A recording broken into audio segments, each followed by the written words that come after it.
আসসালামু আলাইকুম। আপনাদের সামনে আরেকটি নতুন রেসিপি তুলে ধরব। রেসিপিটির নাম মালাই স্বাদে পাউরুটির মিষ্টি টুকরা। আমরা পাউরুটিটাকে এভাবে টুকরো করে নিব, শক্ত অংশটি ছাড়িয়ে ত্রিকোণ সাইজের করে নিব আমরা।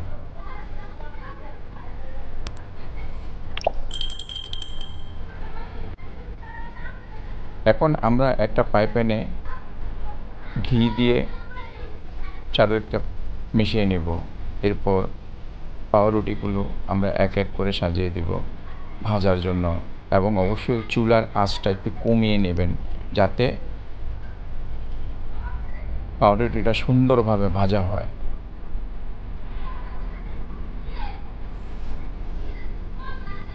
আমাদের পাউরুটি ভাজা হয়ে গেলে আমরা এক এক করে তুলে নেব।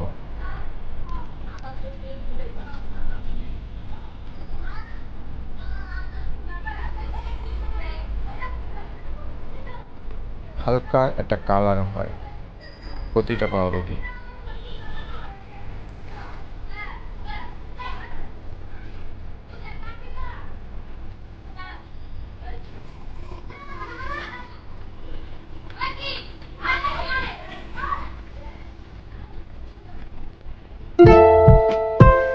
এখন আমরা ঘন জাল দেওয়া দুধ গরম করার জন্য দেব। দুধটা 1 কেজি পরিমাণের দুধকে জাল দিয়ে কমিয়ে আধা কেজি মতো আনতে হবে। সেই দুধে আমরা কাজু বাদাম বাটা দিলাম। কাজু বাদামটা বেটে দিলে ওটা সুন্দর একটা ফ্লেভার আসে। তারপর সামান্য একটু লবণ দিলাম। আমরা কনডেন্স মিল্ক দিব দুধটা একটু মিষ্টি হওয়ার জন্য। চাইলে আপনারা চিনিও ব্যবহার করতে পারবেন, কিন্তু আমি চিনি ব্যবহার করিনি।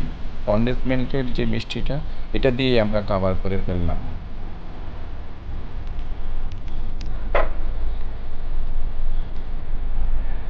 এরপর আমরা একটা বাটিতে গরম পানি নিয়ে ওখানে গুঁড়ো দুধ দিলাম। গুঁড়া দুধ একটু লাড়ায় দুধের সাথে মিশিয়ে দিন যাতে একটা ভালো ফ্লেভার আসে, দুধটা আরও ঘন হবে।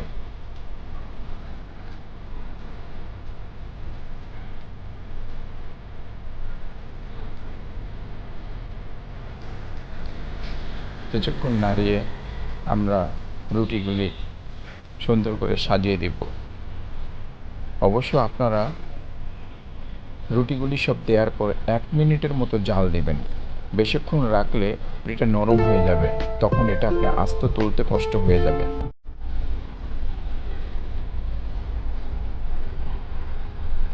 এভাবে সাজিয়ে নেবেন, খুবই সুস্বাদু।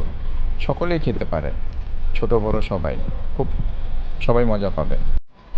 1 মিনিট পর আমরা নামিয়ে নেব এবং সুন্দর একটা বাটিতে আমরা সাজিয়ে নেব।